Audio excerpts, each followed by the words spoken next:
Boa noite, meus irmãos. Graça e paz da parte de Cristo Jesus. Amém? Espero que estejam todos bem.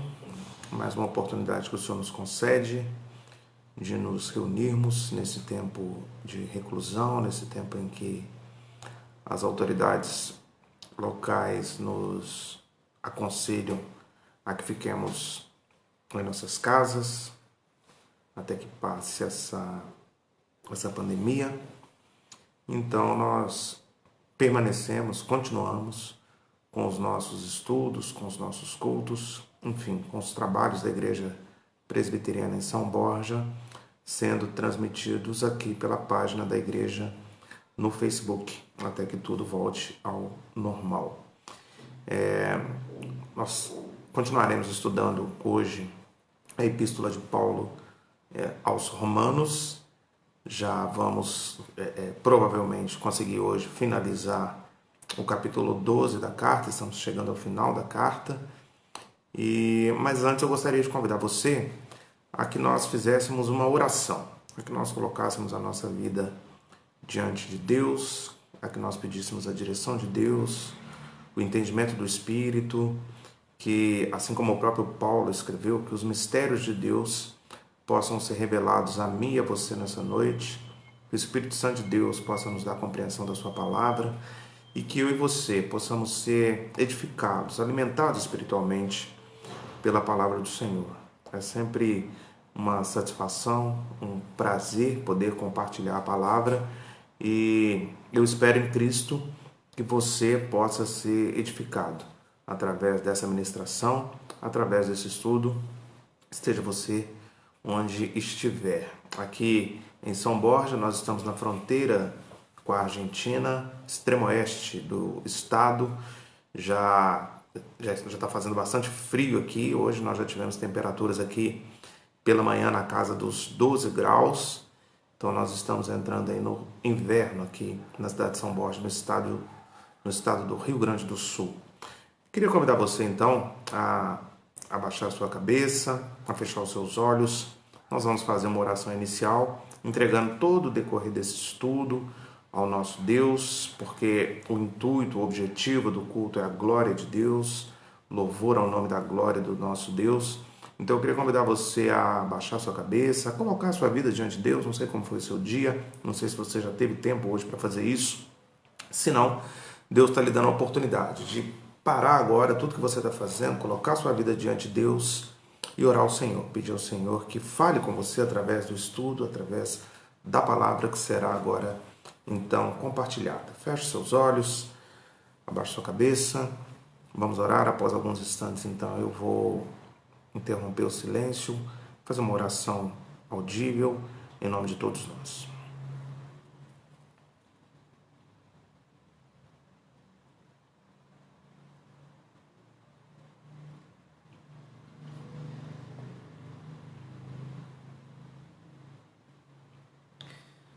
Bom é render graças ao Senhor e cantar louvores ao Senhor, ao Altíssimo. Anunciar pela manhã as tuas misericórdias e durante as noites a tua fidelidade.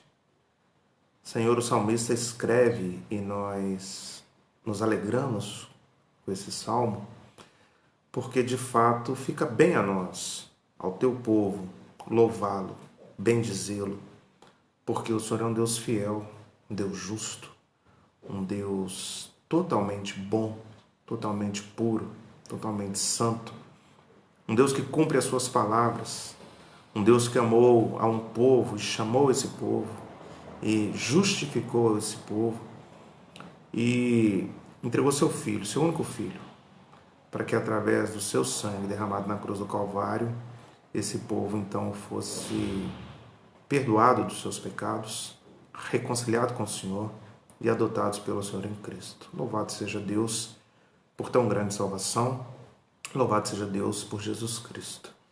Que no nome de Jesus, o Senhor nos abençoe nessa noite, o Senhor nos dê compreensão da Tua palavra, Pai, que o Senhor tire toda e qualquer dúvida que tiver em nosso coração.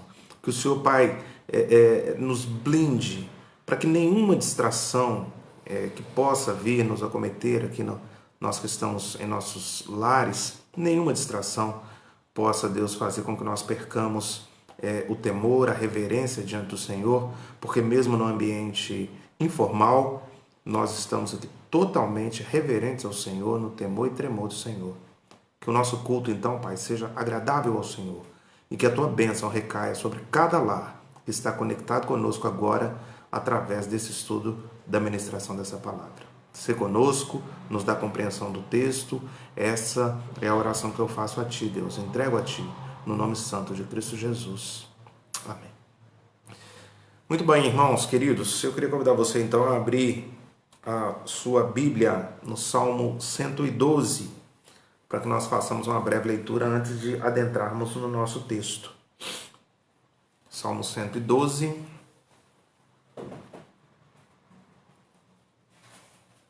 É um salmo de 10 versículos. Eu farei a leitura de todos eles. Os irmãos, por favor, acompanhem de forma reverente a leitura da palavra do Senhor. Salmo 112 vai nos dizer assim: Aleluia! Bem-aventurado o homem que teme ao Senhor e se compraz nos seus mandamentos. A sua descendência será poderosa na terra, será abençoada a geração dos justos. Na sua casa há prosperidade e riqueza, e a sua justiça permanece para sempre. Ao justo nasce luz nas trevas. Ele é benigno, misericordioso e justo. Ditoso o homem que se compadece e empresta. Ele defenderá a sua causa em juízo. Não será jamais abalado, será tido em memória eterna. Não se atemoriza de más notícias, o seu coração é firme, confiante no Senhor. O seu coração, bem firmado, não teme, até ver cumprido nos seus adversários o seu desejo. Distribui, dá aos pobres, a sua justiça permanece para sempre, e o seu poder se exaltará em glória. O perverso vê isso e se enraivece, range os dentes e se consome. O desejo dos perversos perecerá. Muito bem, irmãos, o salmista então expressa aqui a sua confiança em Deus, mais uma vez, a sua confiança em Deus, o seu louvor a Deus, em Yahvé, no poder de Yahvé, naquilo que Deus já havia feito pelo povo de Israel, pelo que estava fazendo naquele momento e pelo que ainda faria. Lembrando que nós somos o Israel do Senhor. O povo de Israel do Antigo Testamento é a igreja do Senhor de hoje, os salvos de hoje, eu e você. Então o salmista vai dizer aqui no versículo 7 do Salmo 112, que aquele que teme ao Senhor, ele diz aquele que teme ao Senhor no versículo 1, e no versículo 7 ele vai dizer que aquele que teme ao Senhor não se atemoriza de más notícias. O seu coração é firme, confiante no Senhor. Ou seja, aquele que teme ao Senhor, ele não se desespera quando as más notícias batem a porta. Aquele que teme ao Senhor, ele se mantém firme no dia mau, no dia das más notícias, porque a sua confiança está no Senhor, o seu coração é firme. Então, irmãos, nós atravessamos dias de más notícias, nós atravessamos notícias em que o mundo não sabe para que lado ir, não sabe que direção tomar, não sabe a quem recorrer, se é um remédio, se é um tratamento, nós não sabemos a quem ouvimos, se o médico, se o político, enfim, o mundo está desesperado. Para usar uma expressão coloquial lá de Minas Gerais, de onde venho, o mundo está como barata tonta, rodando sem saber para onde vai. Mas aquele que teme ao Senhor, não. Aquele que teme ao Senhor está seguro, está confiante, porque ele sabe que essa situação há de passar. Ele sabe que é uma situação momentânea e que daqui a pouco, dentro de pouco tempo, nós estaremos novamente na casa do Senhor, na comunhão dos irmãos, com as pessoas que amamos, tendo novamente o prazer e o privilégio de louvar, bendizer e adorar o Senhor. Então, fique com esse versículo 7 do Salmo 112 bem firme no seu coração, inculcado na sua mente. O homem que teme ao Senhor, a mulher que teme ao Senhor, não se atemoriza de más notícias. o seu coração é firme, confiante no Senhor. Nós somos chamados, irmãos, eu e você, para acalmarmos as pessoas. Nós somos chamados, eu e você, para consolarmos as pessoas, os ímpios, aqueles que não têm o Espírito Santo de Deus, e não para nos desesperarmos, e não para buscar ajuda neles. Pelo contrário, para aconselhá-los, para acalmá-los e para dizer a eles que Deus continua reinando soberanamente sobre tudo e sobre todos. Amém? Vamos fazer mais uma oração e logo depois então nós iremos para Romanos, onde procederemos ao nosso estudo. Queria convidar você mais uma vez, onde quer que você esteja, a fechar os seus olhos e nós vamos mais uma vez colocar nossa vida diante de Deus. Pai, nós queremos mais uma vez nos colocar diante do Senhor, porque ainda que a Tua palavra nos encoraje, nos anime, ainda que a Tua palavra diga aos Teus filhos que nós não precisamos ter medo, que nós não precisamos temer, que nós devemos ser fortes, corajosos, assim como o Senhor disse, como por boca de Josué ao seu povo, lá em Josué 1:9, não devemos temer, não precisamos nos assustar, porque o Senhor, o nosso Deus, é conosco por onde quer que andemos. Ainda assim, por conta da nossa natureza caída, falha, fraca, nós muitas vezes, assim como os ímpios, também nos assustamos, deixamos a ansiedade tomar conta do nosso coração, perdemos noite de sono. Que o Senhor nos perdoe, Deus, os nossos pecados. Perdoe a nossa falta de fé, a pequenez da nossa fé, a nossa incredulidade, que faz com que nós muitas vezes fiquemos cegos e não consigamos enxergar o Teu poder, a Tua bondade, a Tua majestade, a Tua soberania. Perdoa os nossos pecados, Deus. E uma vez perdoado, recebe o nosso culto, o nosso louvor, a nossa adoração, porque tudo que nós falarmos aqui, tudo que dissermos, tudo no qual nós vamos refletir, ensinar e aprender nessa noite, tem como objetivo a glória do Teu nome, a expansão do Teu reino. Recebe, pois, Deus, o nosso louvor, a nossa adoração e a oração que nós fazemos em o nome de Jesus. Amém. Muito bem, irmãos queridos, vamos então passar ao nosso texto. Eu convido você que se encaminhe para Romanos, epístola de Paulo aos Romanos, capítulo 12,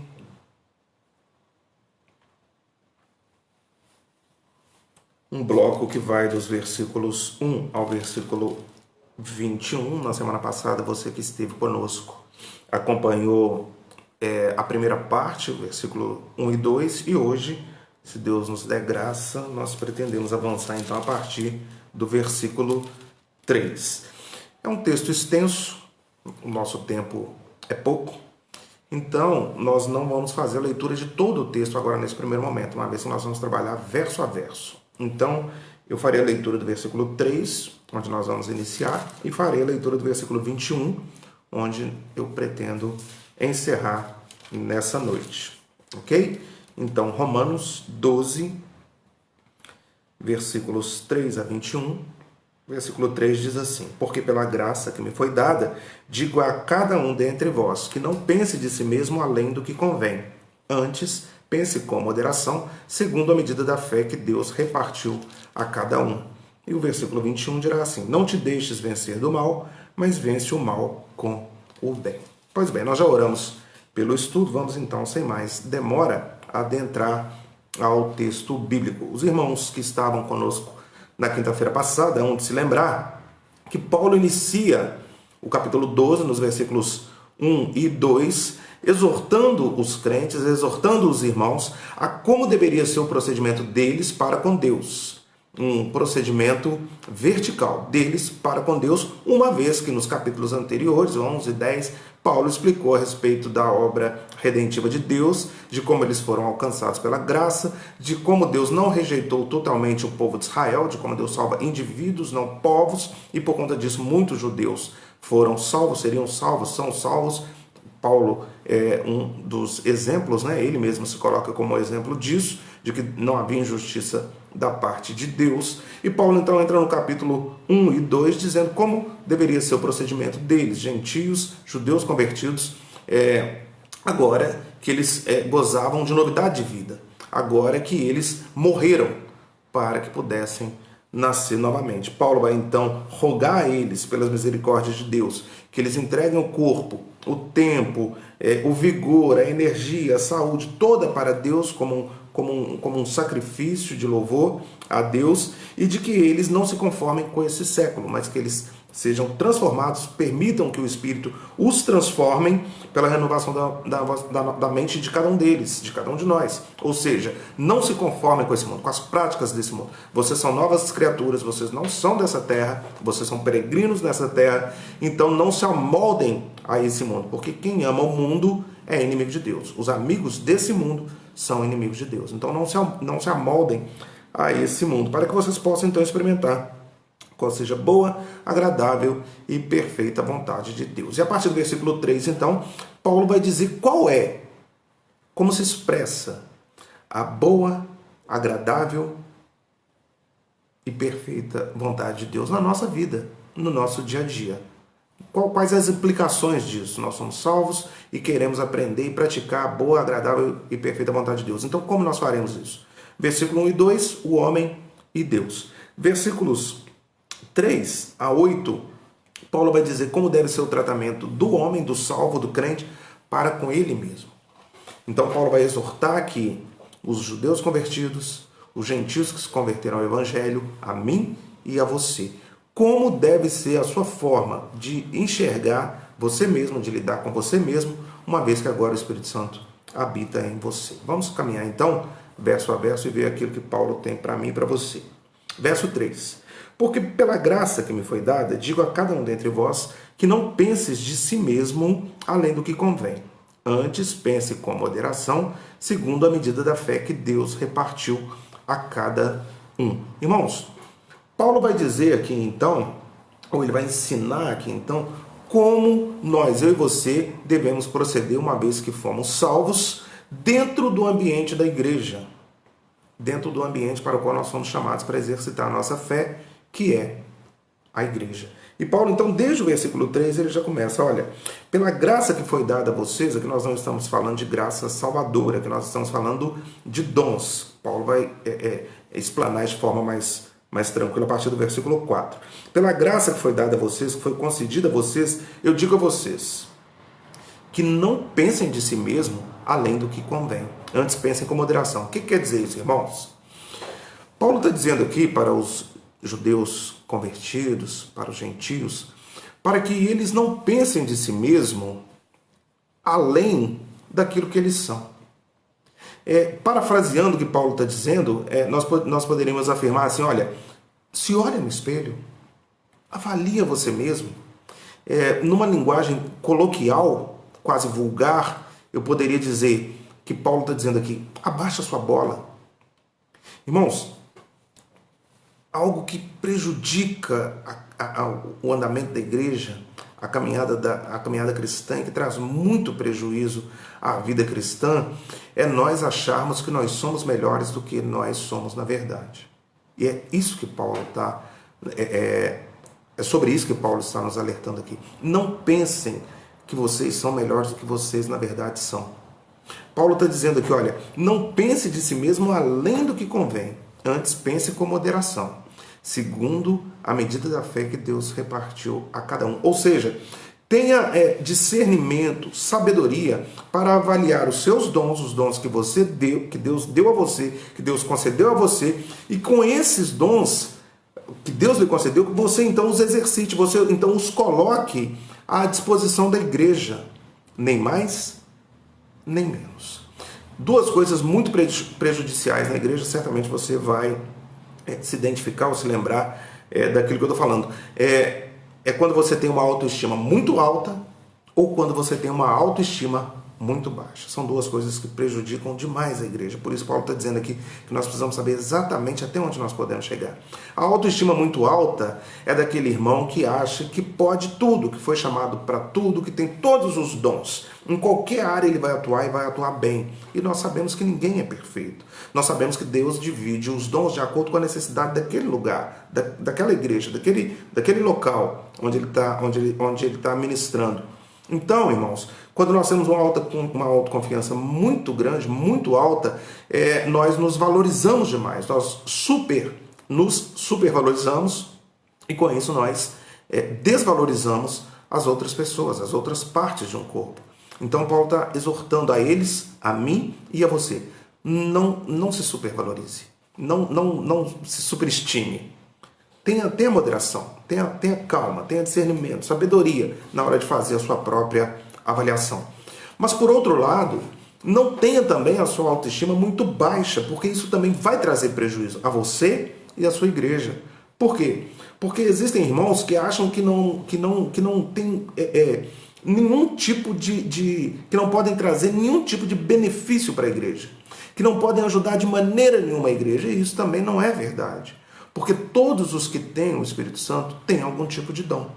Talvez você não tenha o dom de cantar, por exemplo. Talvez você não cante muito bem, não tenha uma voz muito boa. Amém. Mas talvez Deus vai te usar numa outra área, na área da diaconia. Paulo vai abrir isso de forma mais clara nos versículos, mas apenas para a gente já introduzir. Talvez você vai ser muito usado por Deus numa outra área da igreja, na diaconia, no socorro, na limpeza. Na limpeza, irmãos. A faxina da igreja, a limpeza do banheiro da igreja, a limpeza dos bancos da igreja, tem aos olhos de Deus o mesmo valor, o mesmo peso de quem pega o microfone e vai para o púlpito entoar louvores a Deus. Nós estamos prestando um serviço a Deus da mesma maneira. Mas muitas vezes isso não fica claro no seio da igreja, isso não fica muito claro entre os crentes. Então alguns se supervalorizam e outros têm uma autoestima baixa demais. Acham que não podem cooperar com nada. E as duas coisas são prejudiciais, tanto para nós, porque nós fazemos uma avaliação errada, errônea, distorcida daquilo que nós podemos doar para a igreja, para a expansão do reino de Deus, e principalmente, obviamente, para a igreja, porque isso é motivo de contenda, isso é motivo de discussão, de revanchismo dentro da igreja. Versículo 4, Paulo vai dizer assim: porque assim como num só corpo temos muitos membros, mas nem todos os membros têm a mesma função, assim também nós, conquanto muitos, somos um só corpo em Cristo e membros uns dos outros. Vamos parar por aqui, versículos 4 e 5. Paulo vai usar aqui, irmãos, uma analogia que ele usa também na sua primeira carta aos Coríntios, no capítulo 12, a partir do versículo 12. Ele vai dizer lá em 1 Coríntios que como nós somos apenas um corpo e temos muitos membros, e todos os membros, sendo muito, constituem um só corpo, assim também com respeito a Cristo. Ou seja, todos nós, todos aqueles que são crentes no Senhor Jesus, nós fazemos parte de uma grande engrenagem, de um grande corpo cuja cabeça é Cristo. E aí eu separei aqui o versículo 22 de Coríntios 12, que diz assim, versículo 21 e 22. Não podem os olhos dizer à mão, nós não precisamos de ti, nem ainda a cabeça dizer aos pés, eu não preciso de vós. Pelo contrário, os membros do corpo que parecem ser mais fracos são também necessários. Então Paulo usa aqui em Romanos a mesma analogia que ele usa em Coríntios 12, que é a de que o povo de Deus, a igreja do Senhor, é um corpo cuja cabeça é Cristo. Irmãos, se algum de nós cair na tentação de querer ser a cabeça desse corpo, esse corpo vai se esfarelar, vai se desmanchar. Nós somos membros desse corpo, a cabeça é Cristo. Nós somos partes desse corpo. E como partes desse corpo, Deus vai usar cada um em um lugar, cada um em uma função. Eu costumo usar uma ilustração aqui na nossa igreja, em São Borja, de que um homem com 2 metros de altura, muito forte, muito musculoso, se um dente dele estiver cariado, isso vai fazer mal a todo o corpo dele. Se a unha do dedo mindinho dele encravar, todo o corpo dele vai ser prejudicado, porque é uma unidade orgânica. Assim também a igreja. A igreja, se um membro estiver doente, todo o corpo está doente. Se um membro não fosse importante, ele não estaria ali.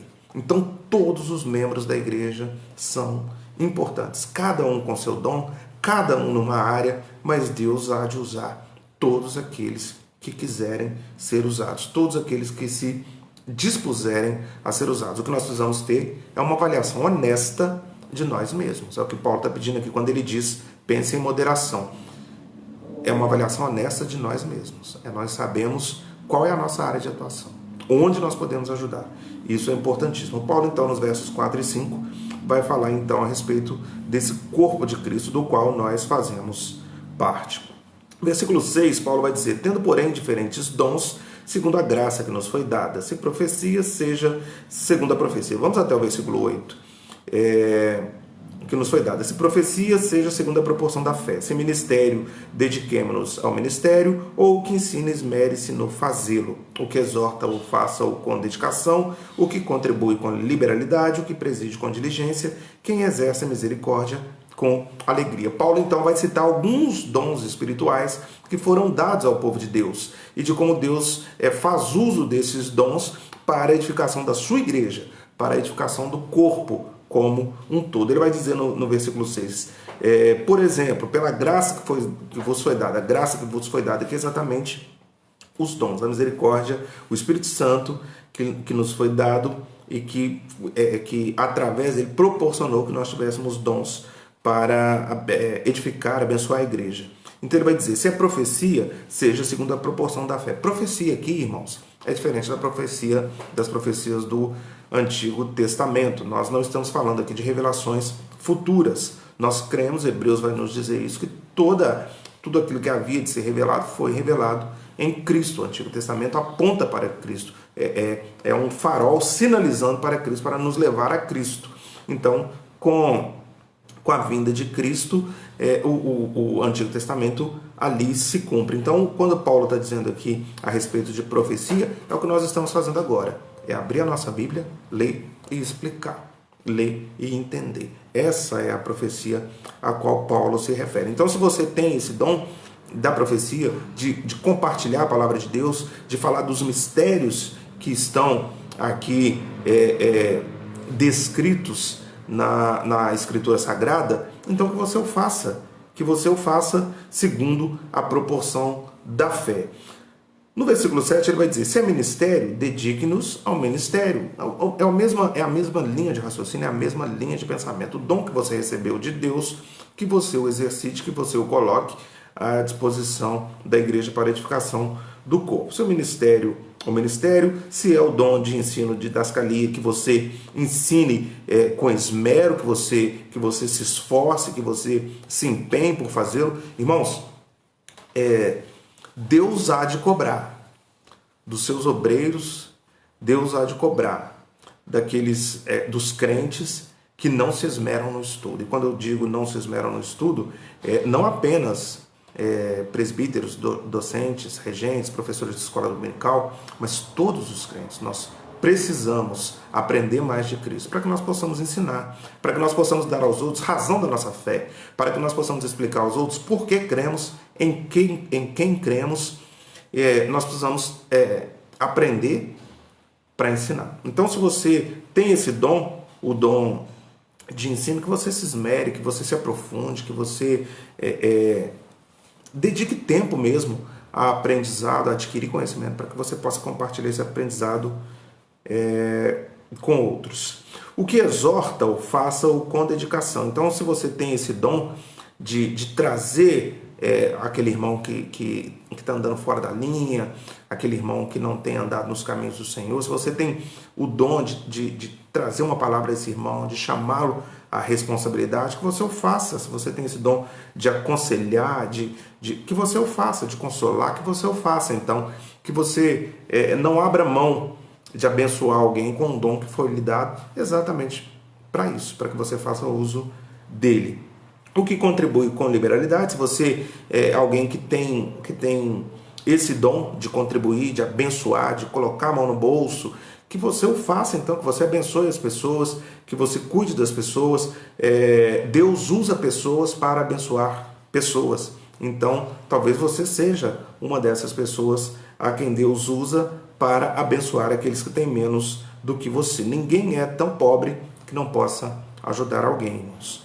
O que preside, o que dirige, que faça isso com diligência, com temor, e aquele que tem o dom de misericórdia, que o faça com alegria. Talvez esse seja seu dom, o dom de cuidar das pessoas, o dom de abençoar as pessoas, o dom, enfim, de exercer misericórdia. Então, Paulo está exortando para que você conheça a si mesmo, para que você possa conhecer os seus dons, e uma vez que você esteja ciente de quais são os seus dons, que você possa colocá-los à disposição da igreja, não se superestimando e nem se subestimando, mas tendo, como ele diz no verso 3, a medida da fé, pensar com moderação, saber exatamente onde você será melhor usado por Deus dentro do plano macro dele, dentro do plano maior que ele tem para a igreja, ok?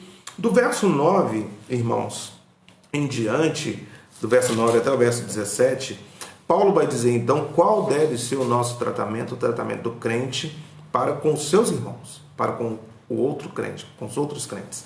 Então, versos 1 e 2, o tratamento do crente com Deus. Versos 3 a 8, o tratamento do crente com ele mesmo, ele se conhecer. Versos 9 a 17, como nós devemos tratar os nossos irmãos na fé. Então, vamos caminhar um pouco mais, nós ainda temos algum tempo. O amor seja sem hipocrisia, verso 9. Detestai o mal, apegando-vos ao bem. Verso 10. Amai-vos cordialmente uns aos outros, com amor fraternal, preferindo-vos em honra uns aos outros. O que Paulo está dizendo aqui, irmãos? Paulo está tratando agora do relacionamento entre o crente e os seus irmãos em Cristo. Paulo ensina como os cristãos deveriam tratar os seus irmãos na fé. E ele já começa esse bloco, ele já começa essa transição que ele faz do verso 8 para o verso 9, dizendo com todas as letras que o amor seja sem hipocrisia. Irmãos, a raiz da palavra hipocrisia no grego, a palavra no grego que na nossa língua é traduzida por hipocrisia, é a mesma palavra usada para máscara. Então, essa palavra hipocrisia, ela quer dizer, na raiz, ela quer dizer máscara. Então, é como se o hipócrita colocasse no seu rosto uma máscara diferente para cada situação que ele precise enfrentar, para cada momento da sua vida. Irmãos, isso é diabólico, isso é satânico. Um crente jamais pode viver uma vida de hipocrisia. O nosso amor para com os nossos irmãos, ele precisa ser sem hipocrisia. Nós não podemos cair na vala comum, e aí nós vamos voltar lá no versículo 1 do capítulo 12, no versículo 2 do capítulo 12, não vos conformeis com esse século. Nós não podemos cair na vala comum, nos conformar com esse século, porque o mundo e as concupiscências do mundo e o caminho que o mundo segue é um mundo de hipocrisia. São pessoas que amam a quem pode lhes dar alguma coisa. São pessoas que fazem o bem, tirando fotos e postando nas redes sociais, para depois conseguir algum benefício em troca.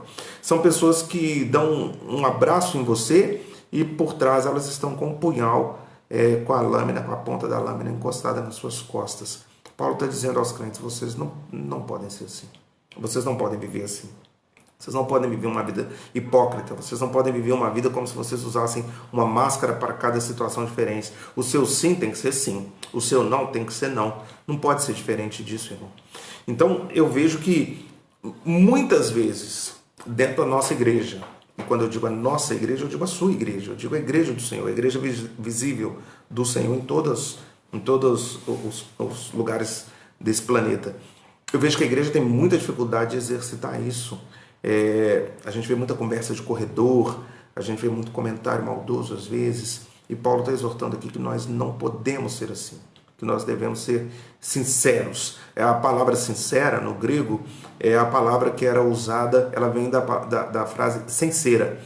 Os vasos que eram feitos lá naquela época, naquela cultura, e que havia algum tipo de falha, alguma rachadura, alguma trinca, os artesãos, então os oleiros, eles passavam ali um pouquinho de cera para esconder aquela rachadura e vender para as pessoas como se eles fossem perfeitos. Então, quando as pessoas iam comprar, elas perguntavam para o vendedor, para o oleiro: olha, esse vaso aí tem cera? Ou esse vaso aí é sem cera? Daí vem o sincero, ou seja, perfeito. Nós precisamos ser sinceros, nós precisamos ser perfeitos, nós não podemos ser hipócritas, nós não podemos falar uma coisa e viver outra, nós não podemos plantar discórdia. Mas a respeito de plantar discórdia, nós vamos ver daqui a pouco nos versículos posteriores. Então ele vai dizer depois no versículo 9: detestai o mal, apegando-vos ao bem. Aí eu não preciso nem traduzir para os irmãos, né? Aqui está muito claro. Nós precisamos, de todas as formas, nos apegar ao bem, fazer o bem. Principalmente, irmãos, principalmente para quem não pode nos dar nada em troca. Porque fazer o bem, para quem pode de alguma forma nos retribuir, isso até os incrédulos fazem. Nós precisamos ser diferentes. O versículo 10 vai dizer: amai-vos cordialmente uns aos outros com amor fraternal, preferindo-vos em honra uns aos outros. Ou seja, dentro do âmbito da igreja, no seio da igreja, no tratamento com os nossos irmãos, nós precisamos amá-los, amor fraternal, filós adelphos, um amor de irmão, um sentimento profundo por eles, e dando a eles honra maior do que a nós mesmos. Ou seja, nós precisamos, nas relações com os nossos irmãos, considerá-los em tudo superiores a nós. Nós precisamos sempre andar mais uma milha, nós precisamos sempre honrar os nossos irmãos, nós precisamos sempre perdoar os nossos irmãos, nós precisamos sempre querer o bem dos nossos irmãos, promover o bem dos nossos irmãos.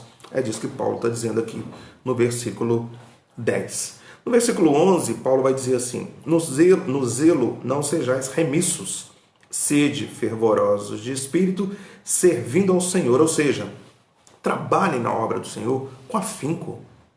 Trabalhem na obra do Senhor com boa vontade, com dedicação, com empenho.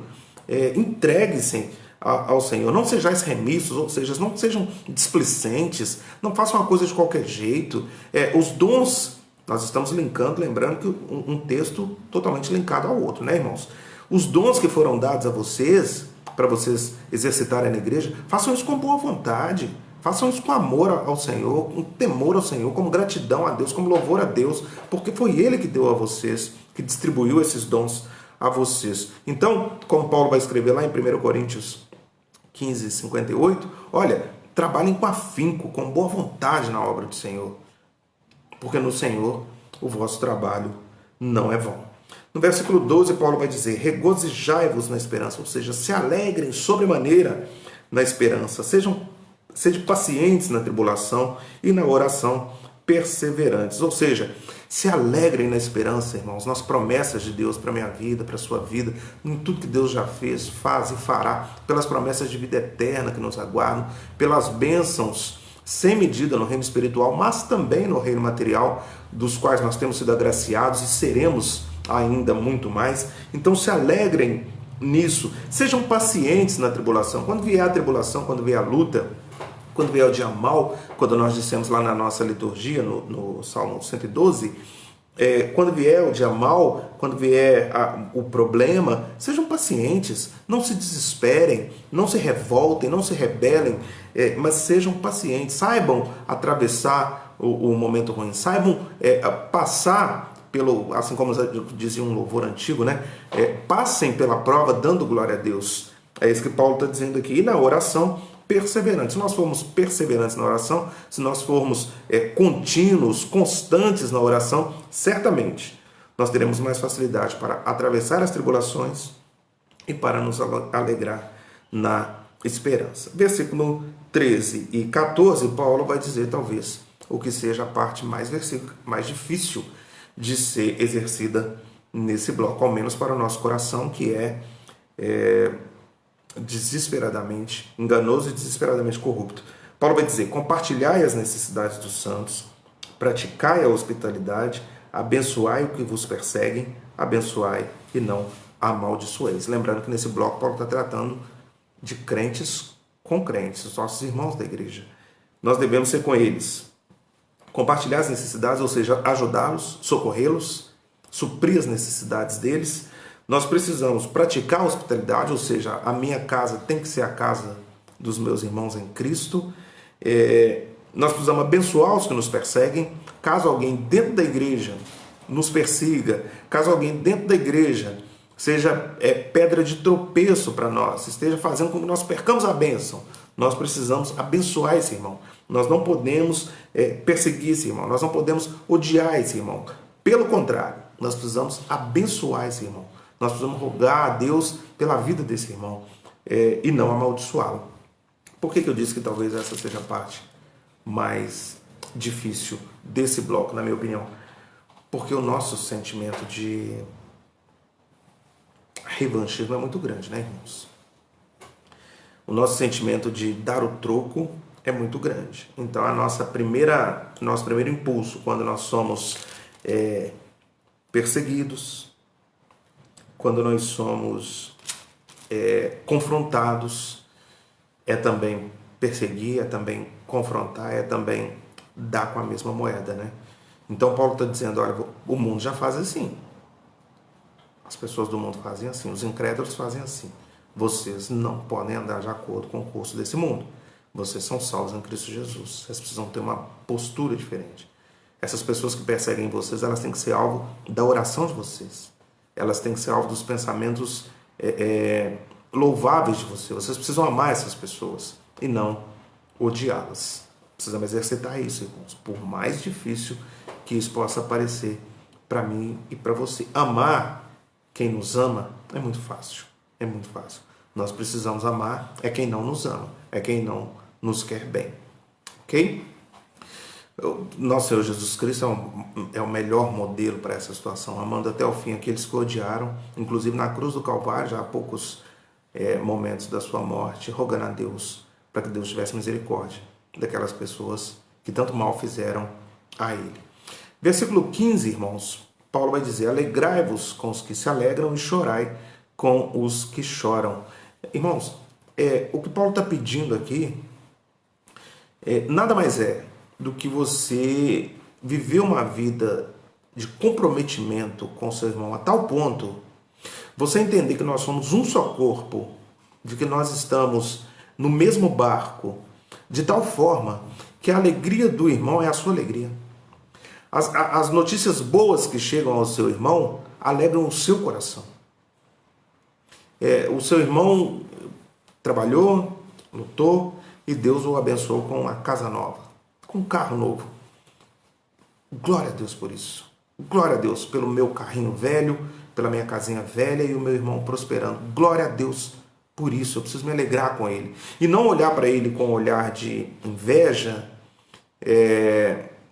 pensando, mas por que ele tem e eu não? Eu queria ter um igual a esse, ou melhor do que esse. Eu trabalho mais do que ele, eu sou melhor do que ele. Enfim, sentimentos que podem ocasionalmente aparecer no meu coração, no seu coração. Então Paulo está dizendo, nós devemos nos alegrar com os nossos irmãos que estão alegres, que estão felizes.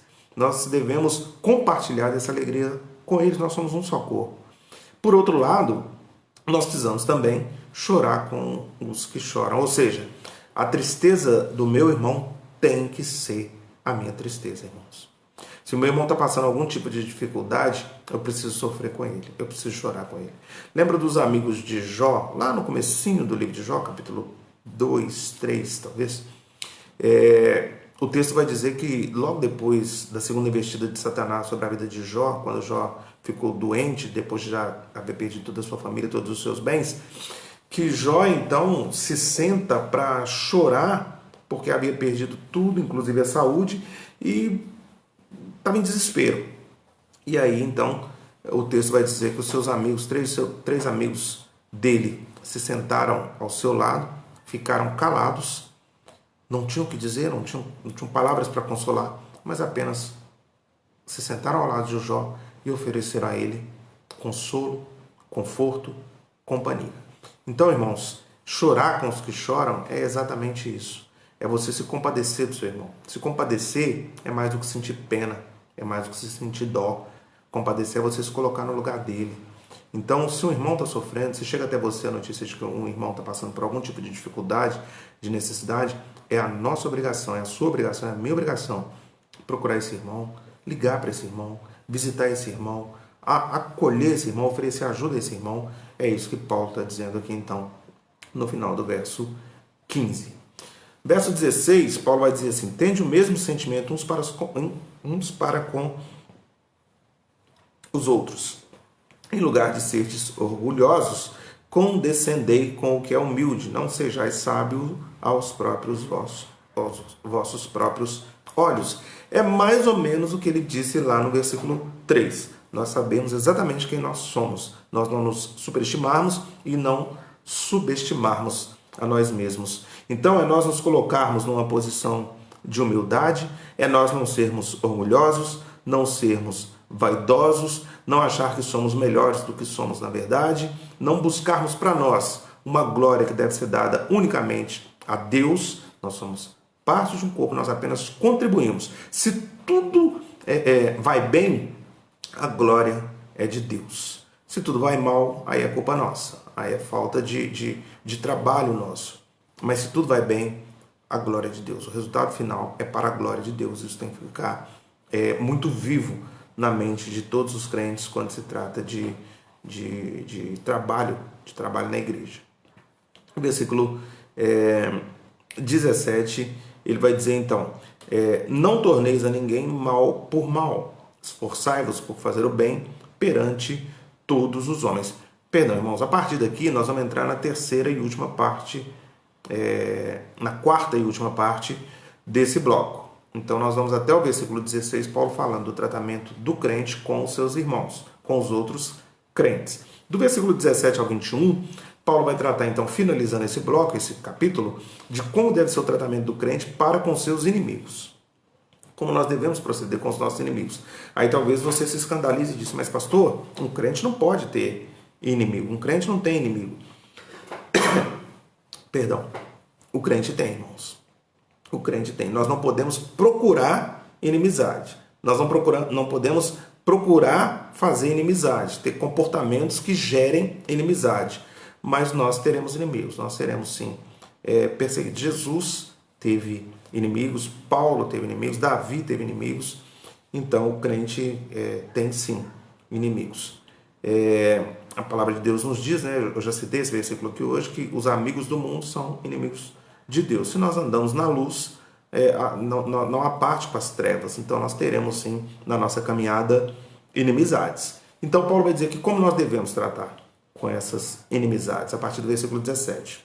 Não torneis a ninguém mal por mal, esforçai-vos por fazer o bem perante todos os homens. Se possível, quanto depender de vós, tende paz com todos os homens. Irmãos, é muito simples o que Paulo está dizendo aqui. Paulo está dizendo que se alguém bater na sua face esquerda, você tem que dar também a face direita. Se alguém pede para você andar 1 milha, você precisa andar 2. Se alguém te pedir a capa, você tem que dar também a túnica. É isso que Paulo está dizendo. Que nós não podemos nos vingar, que nós não podemos retribuir o mal com o mal, que nós devemos nos esforçar para fazer o bem a todas as pessoas. E mais que isso, se possível, dentro da sua possibilidade, que você procure manter a paz com todos os homens. Versículo 18. E aí, querido, eu diria a você que isso é um exercício. Talvez no primeiro momento você diga: pastor, impossível. Impossível. Irmãos, impossível não é. Nós precisamos praticar isso. Nós precisamos lutar desesperadamente contra a carne. Sabe por quê? Porque a carne milita contra o espírito. Todo o tempo. A carne milita contra o espírito. São dois lobos dentro de você, né? E aquele lobo que for mais alimentado devorará o outro. Então, irmãos, se a carne milita contra o espírito e nós alimentarmos o espírito, o que vai acontecer? Nosso espírito vencerá os nossos desejos carnais, vencerá os nossos anseios carnais. Então, por exemplo, se você, vou usar um exemplo aqui que salvo engano, o Dr. Augusto Nicodemos citou numa das suas pregações. Se você, por exemplo, no trânsito, toma uma fechada, você tem a opção de escolher entre permitir que aquela pessoa que fechou o seu carro, vá embora, siga o caminho dele, ou você tem a opção de ir atrás, de buzinar, de xingar, de tentar fechar ele também para retribuir. Então, nós precisamos alimentar os frutos do Espírito. E dentre os frutos do Espírito estão lá a longanimidade, que é a paciência, o amor, a paz. Então, se nós alimentarmos isso dia após dia, nós teremos a possibilidade ou uma facilidade maior de conseguirmos vencer, então, esse inimigo.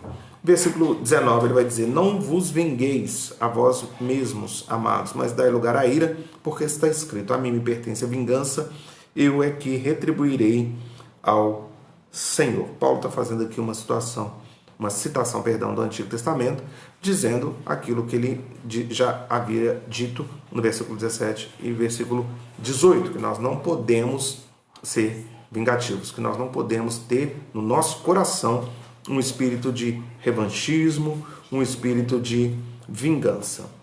E ele vai terminar então com os versos 20 e 21, dizendo: pelo contrário, se o teu inimigo tiver fome, dá-lhe de comer, se tiver sede, dá-lhe de beber, porque fazendo isso amontoarás brasas vivas sobre a sua cabeça. Muito provavelmente Paulo está dizendo aqui de um costume da cultura egípcia antiga, de que alguém, quando se arrependia de uma ofensa a alguém, para demonstrar esse arrependimento, ele colocava uma bacia na cabeça, cheia de brasas ainda vivas, fumegantes, e andava pela cidade como dando provas do seu arrependimento. Então, quando Paulo está dizendo aqui, com isso amontoarás brasas vivas sobre a sua cabeça, não sobre a sua cabeça, sobre a cabeça daquele a quem você perdoou. E ele vai terminar então dizendo: não te deixes vencer do mal, mas vence o mal com o bem. Ou seja, nessa luta que nós travamos todos os dias dos frutos da carne contra os frutos do Espírito, do bem contra o mal, da nossa carne contra o nosso Espírito, do velho homem contra o novo homem, daquele que foi redimido, que foi encontrado, que foi amado, justificado por Deus em Cristo. Então esse não pode mais se dar ao luxo de viver uma vida de conformismo com as coisas desse mundo, com as práticas desse mundo, com a maldade desse mundo. Nós precisamos ser diferentes. Nós precisamos, o crente precisa ser diferente do incrédulo. As pessoas precisam olhar para nós e nos identificar como filhos de Deus, como imitadores de Cristo. As pessoas precisam olhar para nós na rua e ver ali a luz de Cristo. Nós devemos ser sal e luz no meio dessa geração corrupta, dessa geração caída, dessa geração pecaminosa na qual nós vivemos.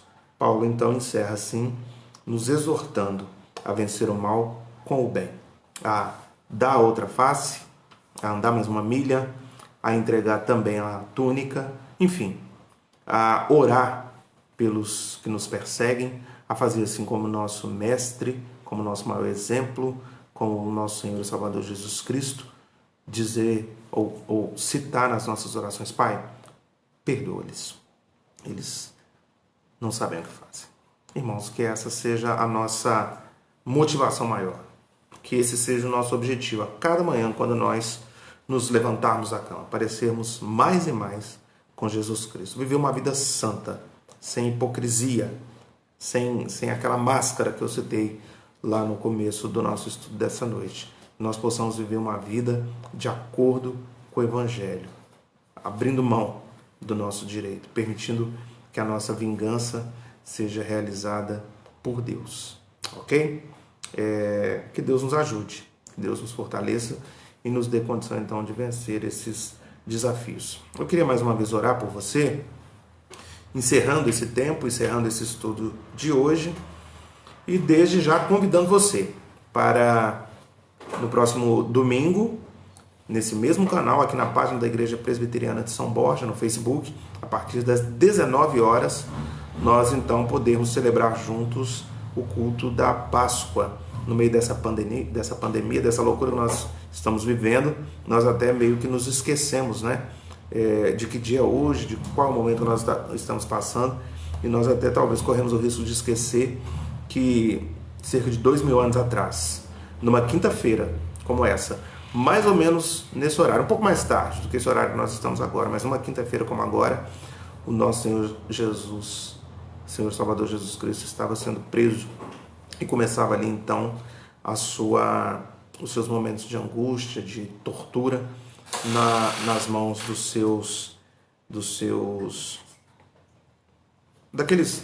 do povo judeu, né?